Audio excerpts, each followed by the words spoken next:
বেনুদাদেরকে ডাকছি। বেনুদা, বেনুদা তুমি চলে এসো। বেনুদা তুমি সামনে চলে এসো।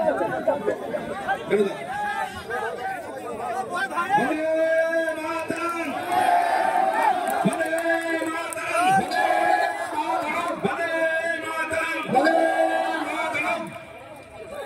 এবার আমাদের নওদা অঞ্চলে মানিক দেবু এবং মানিক পালের নেতৃত্বে, আচ্ছা ইতিমধ্যে আমরা নওদা অঞ্চলের প্রাক্তন প্রধান তৃণমূলের অঞ্চল সভাপতি শেরফুল মন্ডল, সঙ্গে রশিদ এবং আমাদের সুরজ, যেখানে 3 দিন আগে ওখানে ঝামেলা হয়েছে, বুক চিতিয়ে বাঘের বাচ্চার মতো লড়াই করেছে সুরজ, সেই তাদের নেতৃত্বে প্রায় 200 জন আল জাতীয় কংগ্রেসে যোগদান করছে। তাদেরকে সামনে আসার জন্য বলছি।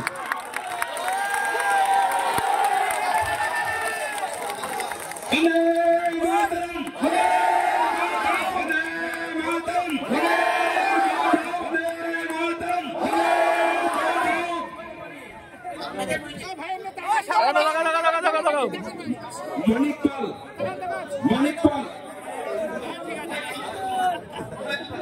এই শেপু শেপু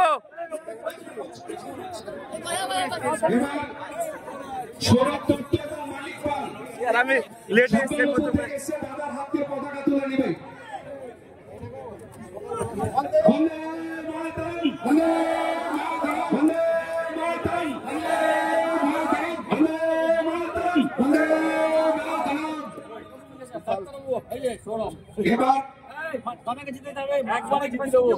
এবার মধুপুর অঞ্চলে ইসরাইল মালিথা 3 বারের গ্রাম পঞ্চায়েতের সদস্য, গতবার ইন্ডিপেন্ডেন্স দাঁড়িয়ে 420 ভোট পেয়েছিল, যেখানে আমরা 3 নম্বরে ছিলাম।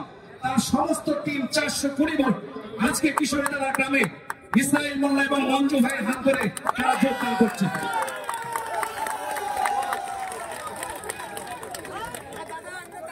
চলে এসো, চলে এসো, চলে এসো। ফুল দিতে হবে না, দাদাকে ফুল দিতে হবে না।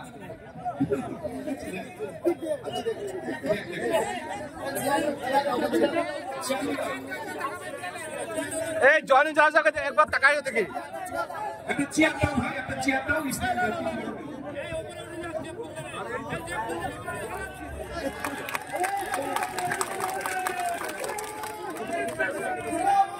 অধীর চৌধুরী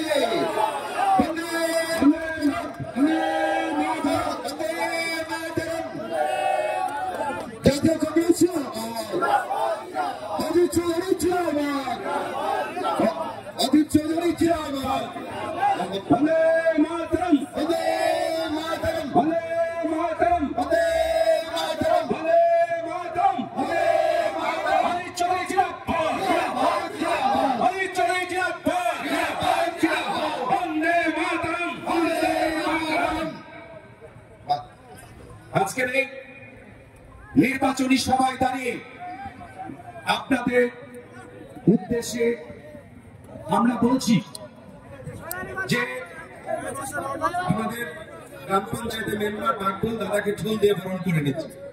সকলে হাততালি দেন। নির্বাচনের শেষ দোরগোড়ায় দাঁড়িয়ে 2টা লোকসভা নির্বাচন হয়েছে, তার মধ্যে মুর্শিদাবাদ লোকসভা। সেই মুর্শিদাবাদ লোকসভায় এখানকার মামা এবার টাটা বাই বাই বাই। তাই আমি বলতে চাই আপনারা 4টা জুন, আর সেই দিন নওগাঁর মানুষের তিল তিল করা পার্টি অফিস আপনারা যাবেন তো উদ্ধার করতে? সেখানে এমপি কার্যালয় লিখে রেখেছে, উনি কিন্তু প্রাক্তন হয়ে যাবে।